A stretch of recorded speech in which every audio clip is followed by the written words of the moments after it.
한산도 진중에서 생활하면서 이순신은 가끔씩 진을 떠나 육지로 원수나 채찰사를 만나러 나가고는 했었다. 병신년 1596년 윤 8월 한산도를 떠난 이순신은 여수 본영을 거쳐 9월 11일 영광까지 갔다가 10월 10일에 다시 한산도로 귀진한 일이 있었다. 물론 그때에도 그는 외적을 깨는 일에만 골몰해 있었다. 그래서 8월 24일 일기에 가리포로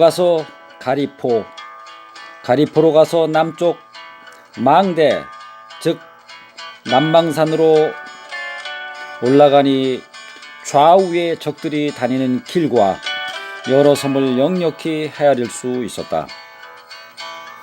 참으로 한도의 유충지이다 라고 적었다. 이러한 지형 관찰은 훗날 명량승첩에도 큰 도움이 되는데 그 역시 오직 나란 일에만 몰두해 일심을 바치는 지극한 정성에서 나온 것이 아니고 무엇이랴. 정성이 기적을 만들어내는 이치는 뒤에서 좀 더 얘기하기로 한다. 그해 12월에 훗날 이순신의 신상에 해를 끼치는 사건 하나가 발생한다. 이순신은 자신의 부하인 거제현령 안위가 군관 김난서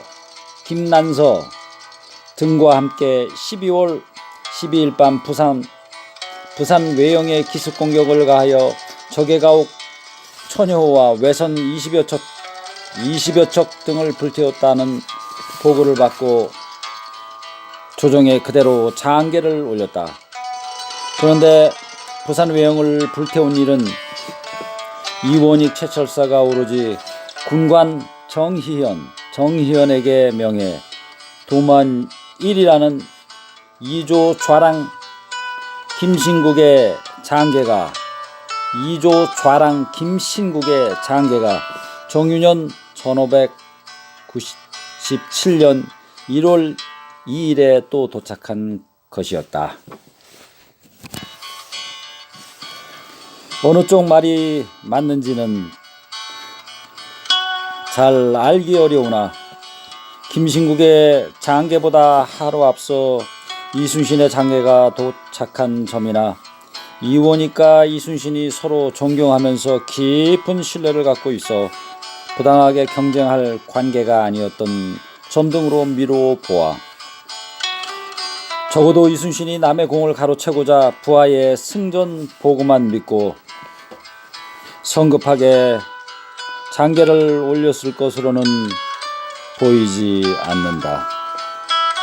또 실제로 2조 판서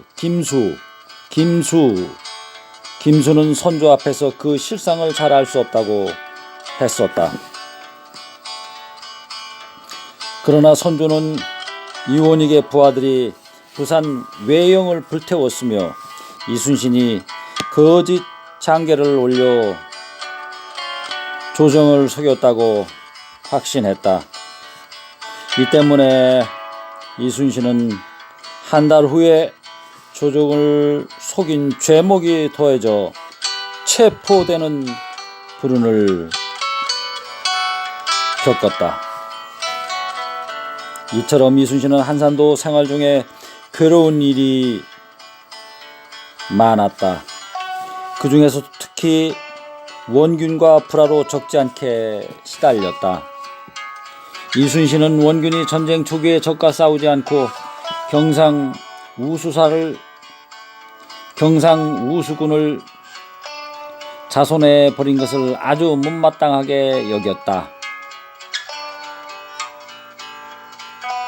그 후 불과 3-4척의 전함을 가지고 이순신에게 합류한 원균은 독자적인 전쟁 수행 능력이 없었으므로 전라수군을 힘껏 도와 전공을 세워야 함에도 죽은 외적의 목을 베어 전공으로 보고하는 일에만 열중했고, 심지어 전라수군이 세운 전공마저 가로채려는 한심한 작태를 보여주었다. 원균은 이순신이 통제사가 되기 전에도 그랬지만 된 뒤에도 그의 지위를 받는 것을 달가워하지 않았고 제멋대로 행동하기 일쑤였다. 술과 여자를 좋아했던 원균은 술에 취하면 해괴한 소리로 이순신의 심기를 불편하게 만들기도 했다. 원균의 이 같은 한심한 약해는 이순신이 일기에 드러난 것만 해도 한두 번이 아니다. 계사년 1593년 일기를 보면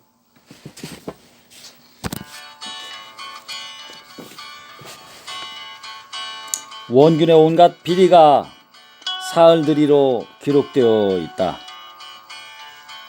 사흘들이 기록되어 있다.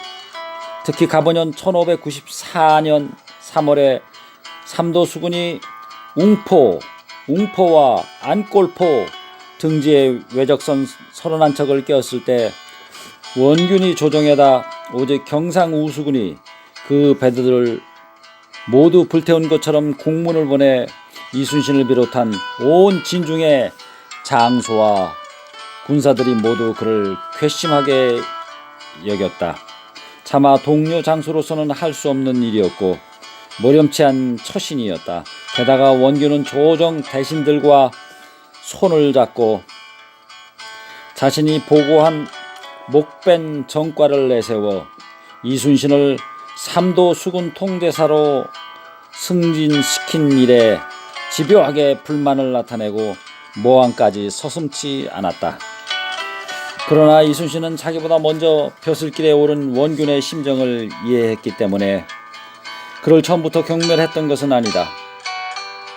더구나 오직 공심으로 살아가는 이순신인 만큼 원균에게 사적인 정을 갖고 미워할 이유도 없었다. 가보년 1월 24일 일률일기를 보면 경상우수사 원균이 군관을 보내어 보고하기를 경상 좌도에 있는 외적 300여 명의 목을 베겨 죽였다 하니 참으로 기쁜 일이다 라는 대목이 이를 증명하고도 남는다. 그러나 이순신이 아무리 무심히 원균을 대하고자 해도 그가 비겁하고 옳지 못한 행동을 반복하면서 시도 때도 없이 군기를 어지럽히고 조정 대신들과 한통속이 되어 집요하게 달려드니 마땅한 대처 방법을 찾을 수가 없었다. 오직 임금이 헤아려 주기만을 기다릴 뿐이었다. 그런데 임금 또한 주관 없이 원균의 말에만 솔깃해 있었으니 문제가 제대로 해결될 리 없었다. 더욱 해괴한 일은 원군은 부산으로 가는 길목을 지키고 있는 웅포에 주둔한 적에 대해서는 아무 방책도 마련하지 않은 채 당장 부산에 주둔한 외적을 치러 가자고 수시로 이순신에게 대들듯이 말했다.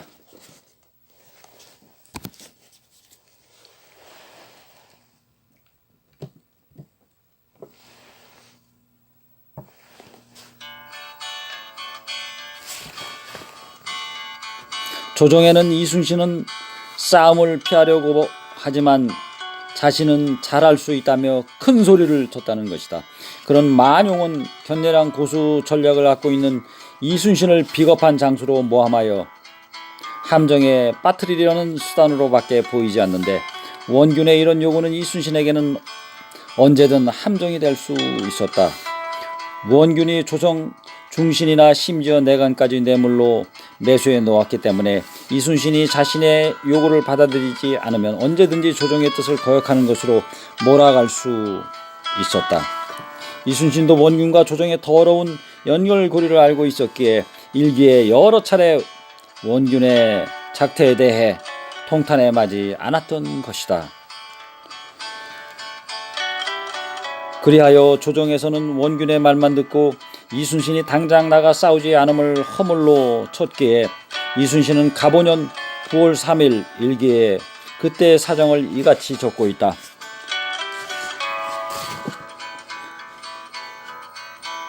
새벽에 임금의 밀지가 왔는데 수군과 육군의 여러 장병이 팔짱만 끼고 서로 바라보면서 한 가지도 계책을 세워 적을 친인이 없다고 한다. 그러나 새해 동안이나 바다에 나와 있는데 어찌 그럴 수가 있겠는가. 여러 장수와 죽음으로써 원수를 각기로 맹세하고 왔건만 적이 험간 곳에 운거했으니 경솔히 나가칠 수 없을 뿐이다. 나를 알고 적을 알아야 100번 싸워도 위태하지 않을 게 아닌가. 홀로 앉아 생각하니 나란 일은 어지럽건만 안으로 건질 길이 없으니 이를 어찌하랴.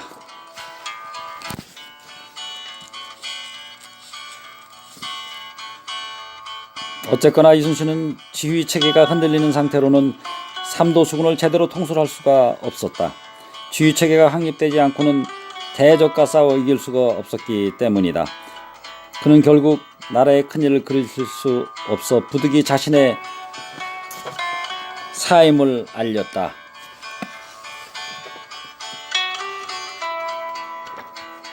조정에서는 이순신의 사임 요청을 받아들일 수 없기 때문에 미봉책으로 을미년 2월 27일 원균을 충청병사로 전출시켜 두 장수를 일시 떼어놓는다. 그러나 그 후에도 원균은 계속해서 이순신을 모함했고 불행하게도 그것은 당쟁과 외적의 미끼로 활용되어 이순신이 역적으로 몰려 투옥당하는 사태까지 이르렀다가 마침내는 조선수군이 전멸하는 끔찍한 패전의 원인이 되고 만다. 따라서 원균과 이순신의 불편한 관계는 이순신 개인의 한산도 생활 중에서도 가장 괴롭고 참기 어려웠던 일일 뿐만 아니라 나라로 봐서도 큰 불행의 씨앗이 된다.